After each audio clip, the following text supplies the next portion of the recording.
This is like last time. I remember it's actually really funny to me editing it when I go through it back because there was always like a little bit of like harmless banter at the beginning. And I still feel very unsure about it, yet it was very, very humorous to me. Yeah, well, so I spoke to a friend of mine. I went out for drinks on Friday night, and he was asking about us doing any more podcasts. And I was like, oh, we're recording some on Monday. And he's like, oh, do you know, I was going to listen to it just in a supporting capacity. But actually, the first bit of the first podcast, which is whatever we said, what would you do if you met someone? Yeah, met someone in the street, right? Yeah. I'd say I wouldn't. I'd cross the road. He was like, as soon as I heard that, I was like, I'm in. So yeah, I think those important snippets are like that's kind of the hook in to be like, what's the vibe going to be for the rest of this conversation? That's super funny. Super funny. Well, let's kick off then, because like we're professional podcasters now, apparently.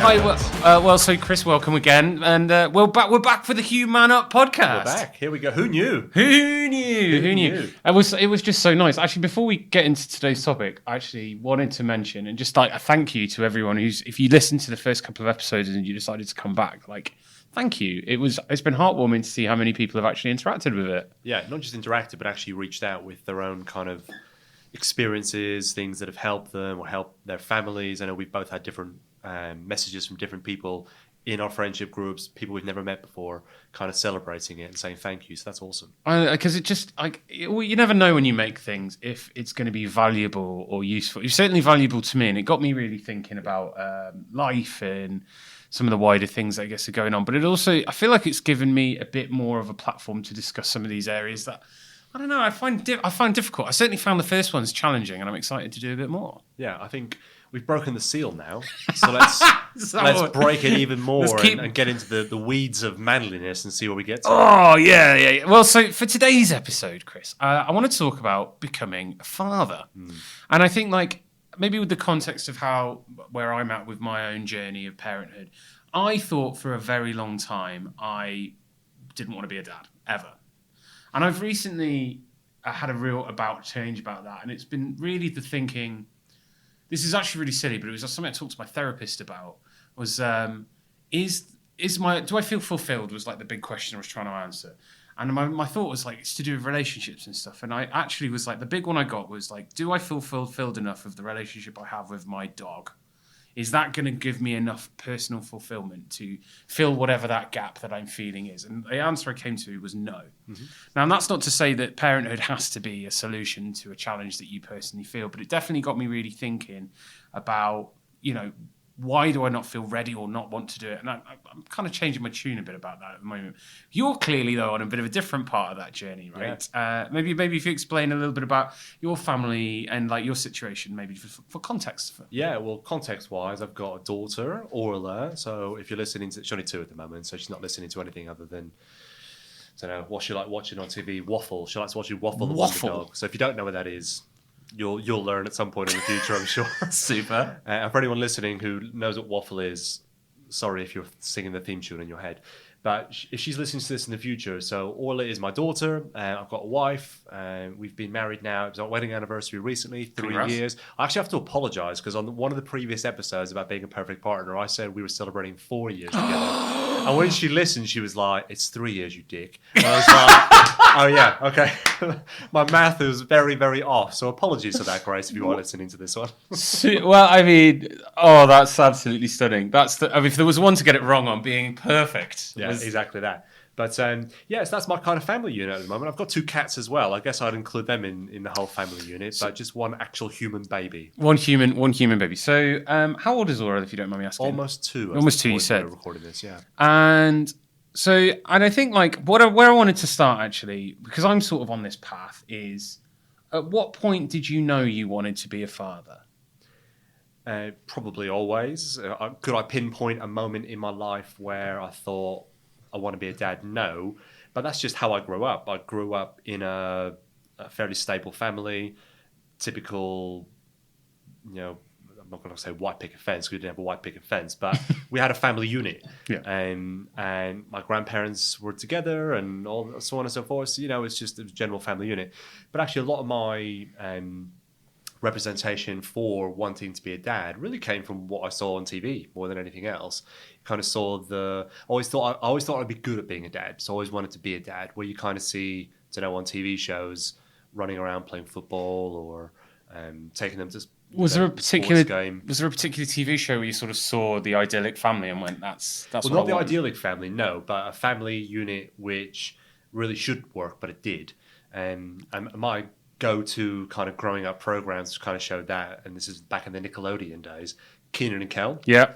and Sister. Oh wow. Okay. Yeah. So I don't know if you remember Sister in particular. Was that I want to say Cleopatra was the lady who played in Sister? No, it says Tia and Tamara. Tia and Tamara, but did one of them not call? Maybe I'm. Oh, I don't know. Well, maybe you're a super fan and you don't know it, but they were twins who were separated at birth into families of single parents who accidentally found each other, and the single parents and those two coexisted as a family unit despite never meeting each other. I see. Yeah. It was, so anyway, it was all very wholesome and all very funny and that sort of stuff. And I kind of look at it, and growing up, would have been in my formative teenage years, thinking I could be a cool dad, I think. But thinking it and actually going out and doing something about it are very, very different things. Well, there's there's a few things about the process of making children. So, like on the one hand, there's the fun bit, the physical stuff. Yeah. Which the running joke I've always had is I haven't got kids. I'm just practicing. Everyone loves that as a hoo-ha. Yeah, but maybe we can come back to this, because actually the point of trying for a kid isn't that fun. Yes. Very pressured. Interesting. Yeah. And then I think as well, like just from what you said before, that the perceptions that you maybe have from the rest of the world about what fatherhood or even family life sort of looks like, it sounds like you had prepared yourself pretty well for like going into it. I guess like. So from a technical process standpoint, then you've made a decision after you got married to do it? Or is it something you and your wife had discussed before, actually? Yeah, we discussed it on the first date. I didn't meet Really? Grace until I was 30. She was 27. So a little bit later in life. I guess when you're a little bit older, you don't mess around as much. You kind of just know what you want. And I think a conversation around something as important as marriage, kids, something like that, if you've got different opposing views, it's better to know that early on, right? And kind of just cut ties and say, well, we've got two very different views on the outlook of life and where we want to get to. Let's not try and make it work if it's not going to work. So we did talk about it on date one in a jokey way. She wanted 4. She comes from a very big Catholic family. Those Catholics, they're not fans of safe sex. And I come from a smaller family, so I definitely didn't want 4. My number was 2 by the time. Okay. And I guess where we've landed at the moment is just the 1. For now. For now. I remember there's a friend of mine from school. It was one of 14 from a Catholic family. I couldn't, but like the amount of washing you must generate. Well, there must have been in the day before the internet. There must be nothing else to do. Probably. So you discussed it early on, which is kind of neat, and then. As you're kind of gearing up, I guess, for it, it's like if we park the sort of sex stuff, sure. Like, how did you go through any like preparations? Was there anything you were like afraid of or worried about, like going into the process of having a baby? Like, where was your head at, and what were you thinking about? Well, I guess the first thing that's important to mention is I've only got half the information, so I can't have babies on my own, and so I needed my wife to be in the same headspace, or I needed to be in the same headspace as her at the same time and agree, right? So going back to the whole Catholic family thing, fairly traditional. So she didn't want babies before marriage. Our marriage got pushed down the road because of COVID. So we were kind of delayed on that. So you can have your best laid plans and say, this is when we want to do it. This is the time we want to play it out. But then life just gets in the way. COVID being one of those things. Other things come into, she's a teacher, so she wanted to try and time it around the academic year. Some nonsense about being the youngest in the year, the oldest in the year. Who knows? Doesn't make any sense to me, but she's a teacher and she assures me that is a thing. And so you kind of try and plan it, but that's the first key bit, is you've both got to agree that you're ready to go, because you can't, I don't think you can go into something like particularly kids where one of you has any doubts. It's got to be a all or nothing type thing. I'm aware that yes, I would agree with you, but I do understand as well in the real world that is not always the case. There are so many people who are through happenstance, accident, poor planning and preparation, whatever you want to call it, end up in that kind of situation. And I think that was probably one of the reasons I've been so afraid of it as well, right? It is like, at what point, like you said, you've always felt ready. Like, to me, I've just been completely absent of that feeling. I've never felt ready. Like, I still feel like a child at 36 years old. Like, I don't feel like a fully fledged adult. But then actually, as I look around, like, my parents were, my mum was so much younger than me when she had me. Like, there's no way she knew what she was doing, but I look at her with this like sort of godlike status almost. Like, it's kind of fascinating actually to see how your perception changes as you go along about what ready is. Yeah, and I think there's a key difference there for me. I don't think I was necessarily ever ready, and we can get into that because it became very apparent very quickly to me that I was far from ready, but I just always thought I'd be good at it. And because I thought I'd be good at it, I thought I want to do that. Yeah. Okay. Also, it's kind of the thing that you kind of thought that's what you should do. That's just where life progresses naturally. It's the dating, the marriage, the house, the kids, retirement, and die, I suppose. Well, so that's the gist of it. The big three, as I like to call them: kids, house, marriage. Yeah. Not necessarily in that order. And I probably, like, you could argue there's a right and a wrong way to do it. But those feel like, as you kind of examine the rest of the world, those seem to be the big three events that define adulthood. They're in all a very sense. Adult stuff, yeah, exactly. Because it's also actually a very easy scale to think about it that way, because they're quite black and white things. You either do or don't own the house, you either do or don't have a kid, right? There's no like grey in there about like what is possible. Interesting. So though, you decided to have a kid, got married, got COVID passed, thankfully. All of a sudden, wife is pregnant. Hooray. Yep. You now have 9 months, or probably 8 months from when you found out-ish, to there. How was that experience? How was pregnancy from the male perspective? A whirlwind of different emotions and fear is how I describe it. And I talk about this a lot in the blog that I wrote, which is around what I call the secret life of dad. And that really for me is all the stuff that I wish people would have told me about from a guy's angle. Because you kind of go back to that thing, I think I would have been good at it. I think I am good at it now. But nothing really prepares you for, A, the lead up to it and the immediate aftermath of your baby arriving in the world. I don't think anything really prepares you for it as much as you try. And in the 9 months or so leading up to it, we did all the usual stuff. Like we went to NCT classes, which is all about kind of getting you prepared as possible from an educational perspective around this is what a birth is going to look like potentially. Here's some of the complications that might come in play. It very light touched on the immediate, kind of the post-birth care of the baby. I remember we did I think it was like 4 weekend sessions of NCT. And I'd say a good 3.5 of them were all in the lead up to the birth. Yeah. With a very light touch on, your baby's here. Here's how to keep it alive. And that for me was the bit I was interested in, because I couldn't really control or do much about the physicality of being pregnant. That was on Grace. Yeah. I could do my best to support her. The bit I thought I needed to know more of is, oh wow, there's a baby in front of me. What the hell do I do with it? But that was so light touch, and I very distinctly remember going, I ain't prepared for this. Actually, so then when the baby did arrive, you hold it for the first time. What did you how can you remember the emotional feeling? Like, I mean, I'm sure there's love and all that sort of stuff, but also I expect there'll be some kind of crippling anxiety or fear as well that goes with it. Yeah, so I think it's a very interesting question around remember the emotions. What I remember is the distinct lack of emotions. Yeah, okay. So I didn't feel anything, would be the gist of how I describe it. So we were in hospital, in grand giving birth terms, wasn't a drawn-out, massive process. I wouldn't even say it was fairly traumatic. It had its own quirks, if you like. There's people have it much worse than we had it for sure, although that's our experience, and it's difficult as a guy watching your wife in pain, and you really can't do anything about it.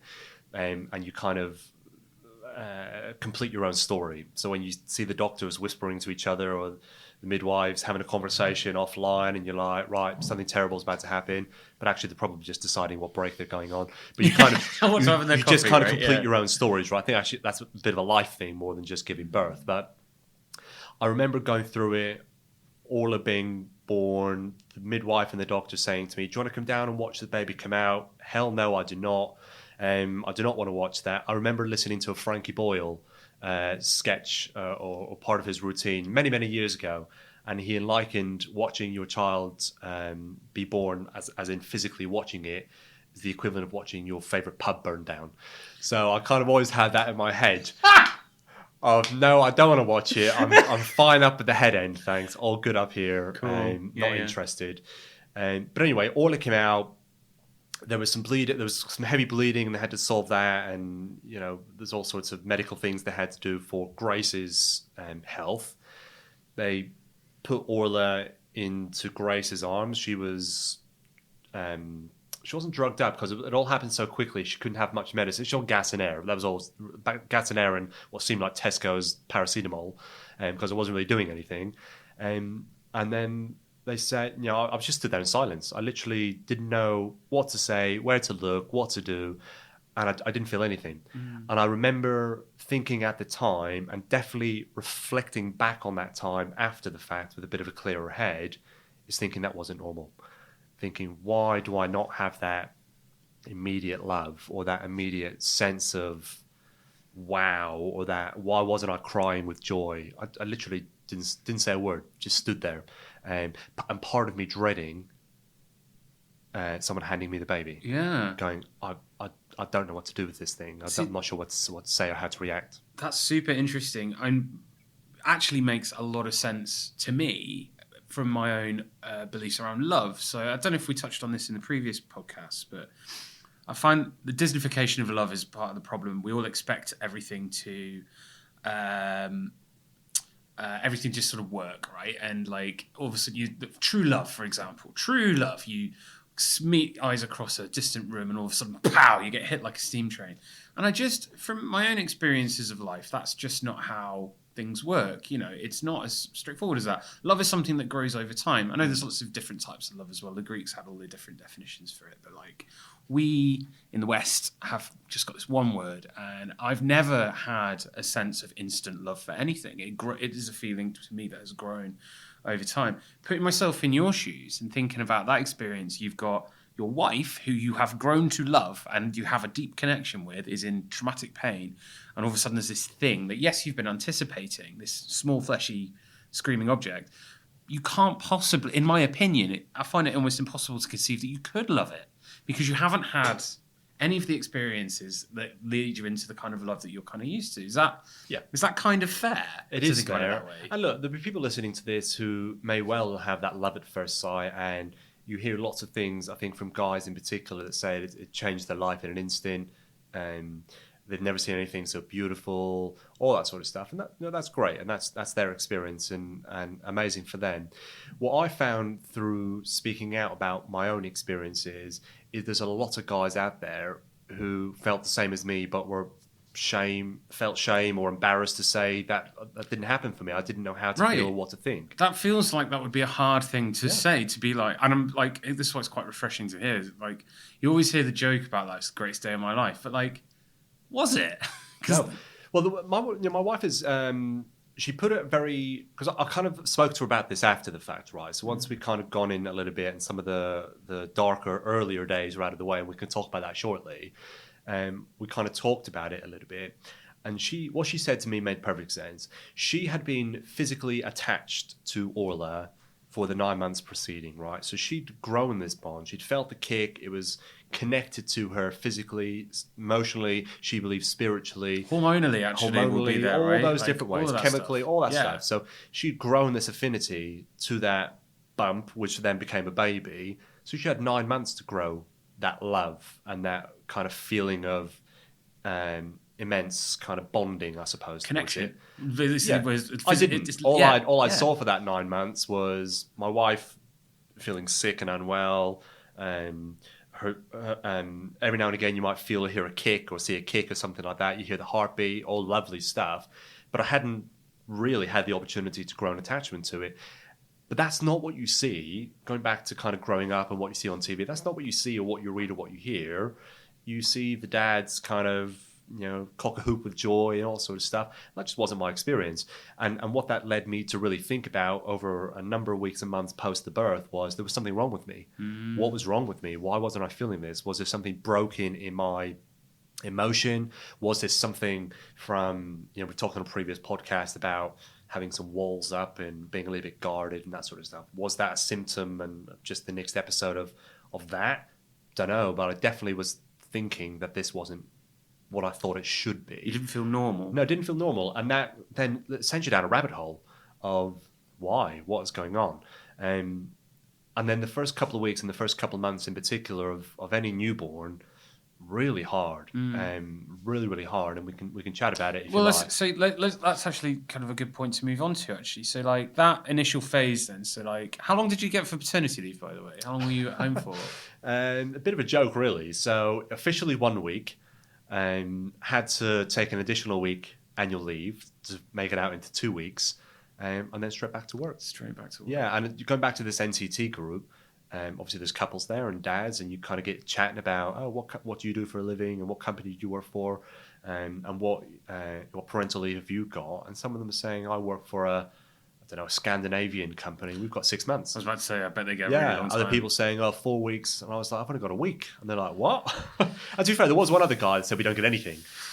So I guess it's very dependent on where you work and perhaps the ethos of the businesses you work for. So maybe that's a shout out to all businesses in the world here. Do better with your parental leave. Well, listen, not just parental, because it's probably worth note of the context. You work at Reward Gateway. I've used to work at Reward Gateway. Famously, it had an amazing maternity policy when I was here. I don't know what it is now. I haven't looked at it. I assume it's changed slightly. Yeah, it's just modern. But there was an interesting way they framed it around. It wasn't about like maternity and paternity. It was primary and secondary caregiver. Do you want to explain just a bit about that and how that works? Yeah, well, we're in a modern world, so it's not about mum or dad. It's I think we've talked about this on a previous podcast. Sometimes mums earn more than dads and dads earn more than mums.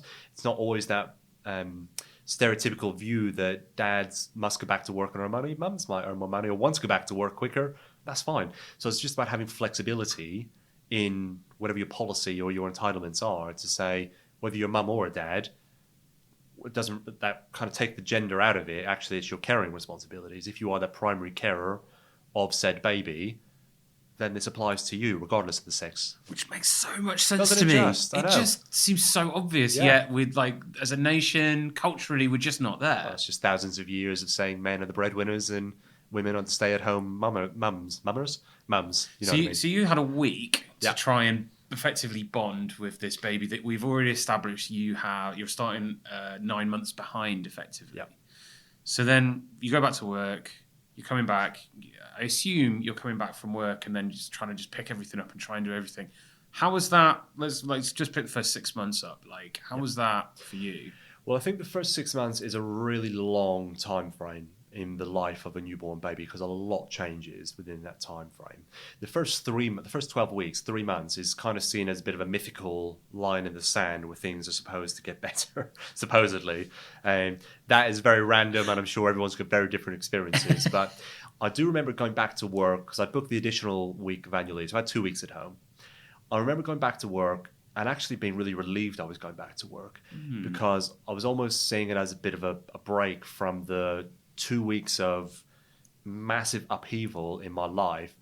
And again, upon reflection about this, and I've been very honest with Grace about this, and I've written about it as well, those first few weeks, and particularly those first 3 months, for lots of different reasons, I was going through what I can only really describe as a bit of a grieving period for my previous life. I was going to say you were grieving your own life. My previous life. Yeah. And you kind of look back on these things, and I look back on it now, and a question I've always asked myself on the back of that is, am I just inherently a selfish person? Because the only thing, other than keeping the baby alive, which obviously you're doing, right? A dad's job, in my experience, different for different people. We were breastfeeding exclusively, plus Orla wouldn't take the bottle. I was just there as the kind of picker-upper of things and changing the nappies if I could. But actually, the comfort was coming from my wife and all the stuff that she was doing, particularly with the feeding. So I kind of felt like a bit of a spare part. And I kind of was growing a little bit of resentment to, you're interrupting my sleep, you're taking all my wife's attention, you're not particularly interesting, because babies are not interesting. I don't care what anyone says. No. Small babies are not No, interesting. they don't do anything. They don't do anything other than shout at you and poo on you. And if, that's pretty much the nuts and bolts of what small babies do. And I remember just thinking, this wasn't what I thought it was going to be. And I guess maybe it's one of these things, going back to maybe being selfish, I'm very competitive. Well, I think I've talked about this on a previous podcast as well. I'm very competitive, but with myself. And the one thing I found in the very early stages of being a dad, bear in mind what I just said about I always thought I'd be good at it. I didn't think I was very good at it. Interesting. And that led me to kind of really doubt myself as a man, as a dad, as a husband, because I just didn't feel I was adding any value. So actually going back to work for me was a bit of a relief, because I could go back into a little bit of structure into something I knew I was good at doing. That's so... I mean, and also, again, when you lay it out, that makes a lot of sense to me. I can kind of... Being unable to contribute in a meaningful way to something is probably one of the most frustrating experiences I can conceive of. Like, it's so... I just think about it in times of my life. Even when, like, you're trying to console someone, for example, like, just emotionally be there and you can't help. Like, it's this impotence almost of being unable to act. And I do think as well, there is a male lens that we look through about, like, I must be we jump to solution as men. I do think that is... I don't know if it's cultural or instinctive, or it's probably a bit of both. But, like, there is definitely, like, what can I do? How can I affect change to make things better? And what you've just described there is something that you can't impact. You can't change. Like, it is what it is, right? Exactly. And one of the most frustrating things for me was I couldn't do anything to help my wife. So other than, let's say, change a nappy and go to the shops and that sort of stuff, the primary legwork that had to be done was resting on her shoulders, on top of her recovery from birth, on top of all of her emotions and hormone dumps and all this sort of stuff that was going on with her physically. I really felt like less of a man because I just couldn't fix it. I couldn't do anything other than say, it's going to be all right. But knowing inside, I was like, this is not what I thought it was going to be. This is not what I signed up for. And actually, I remember, again, I wrote about it in my blog. And when my wife, she always proofreads my blogs before I send them out for spelling and grammar. She read this particular one. I just like, wow, that's pretty cutting. Because I wrote something in there about, I remember in the depths of one of the mornings, like 2:00 in the morning, when Laura just wouldn't stop crying. My wife was exhausted. So I was just trying to do anything I could to let my wife have a couple of hours sleep. I remember just speed walking up and down with Orla in our bedroom because someone had told me speed walking with the baby is a good way to get them to sleep. What, with their arms and stuff? Well, kind of you hold them, but you just kind of walk quite quickly, and Okay. then it just makes them feel like, I don't know, they're inside the tummy or whatever else it might be. Didn't work, by the way. But I thought I'd give it a try anyway. Yeah. I just remember thinking, I don't want this. I want to go back to the way my life was previously. I don't want, this is not what I want. Can I give it back? Can I give it back? And I never talked about that to my wife until she read it in this blog. And I was like, I'm sorry for this bluntness of how I'm expressing myself now. I didn't feel like I could express it to her at the time, because that would have, in my view, sent her in a bit of a tailspin.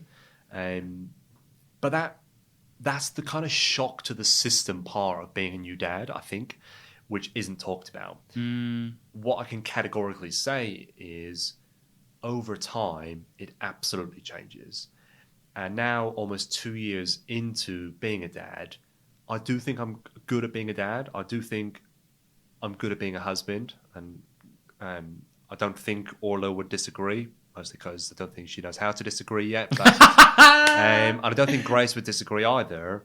But that took time. It took time to get to that point where I felt comfortable not knowing what I was doing, because I don't think you ever really know what you're doing when you've got a new baby, particularly when everything's for the first time. You're kind of just learning it on the hoof. Don't care whatever books you read, whatever YouTube channels or videos you watch, you kind of just learn as you go and you do your own thing, and more power to anyone who just kind of makes it up as they go along, because that is essentially what early parenthood is about.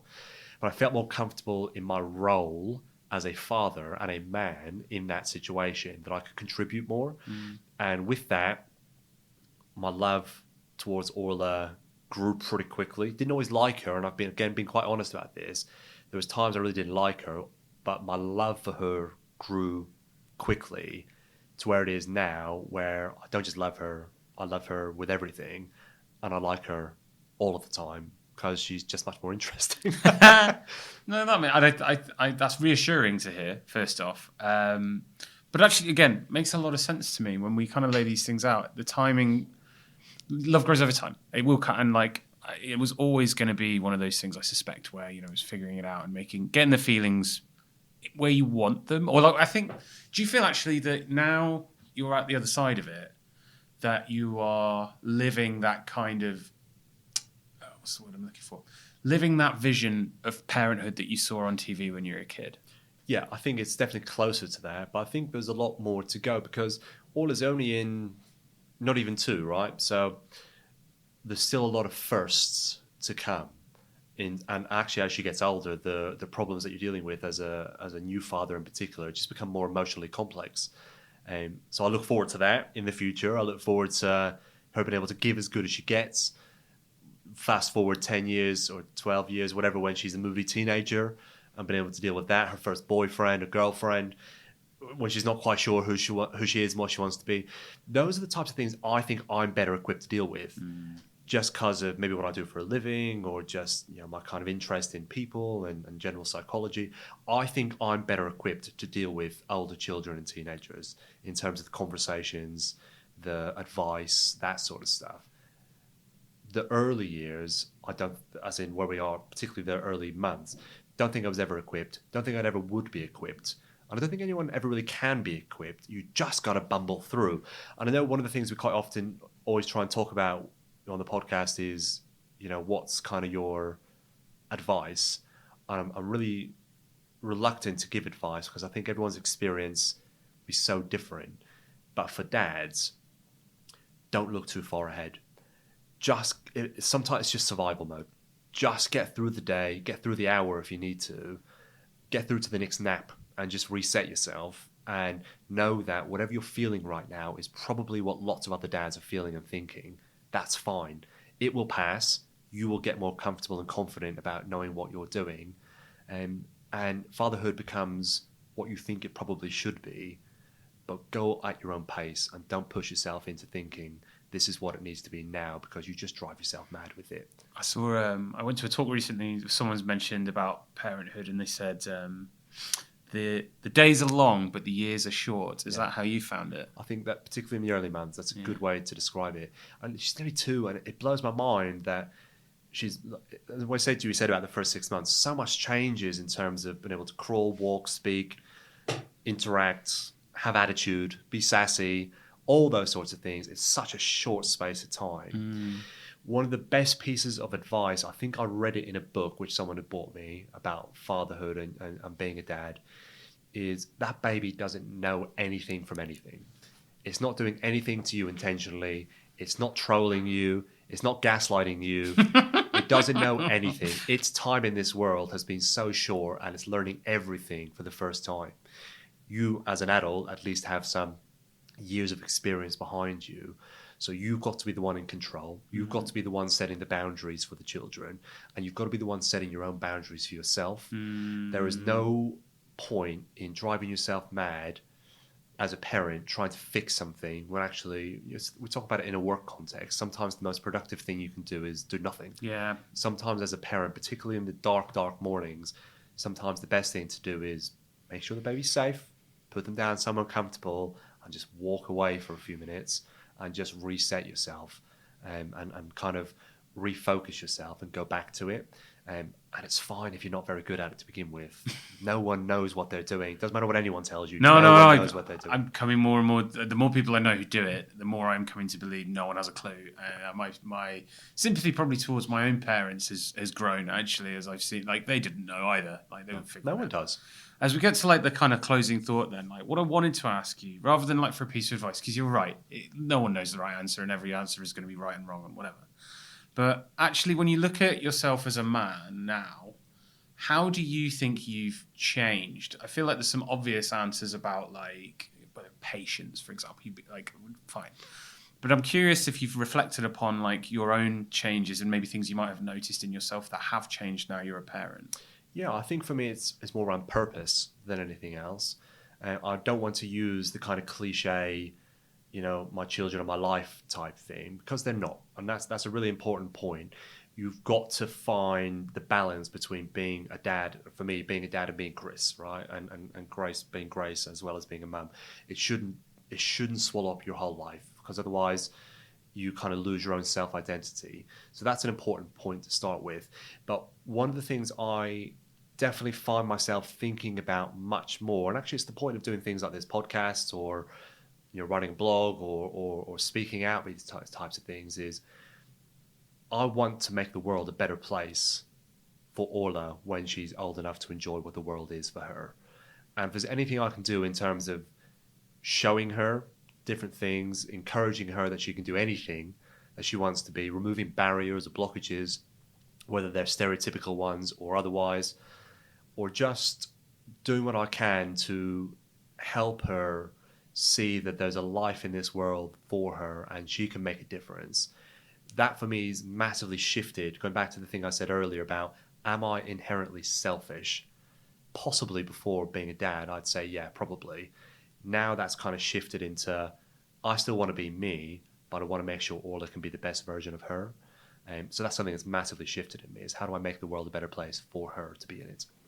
What a beautiful place to finish. Thank you, Chris.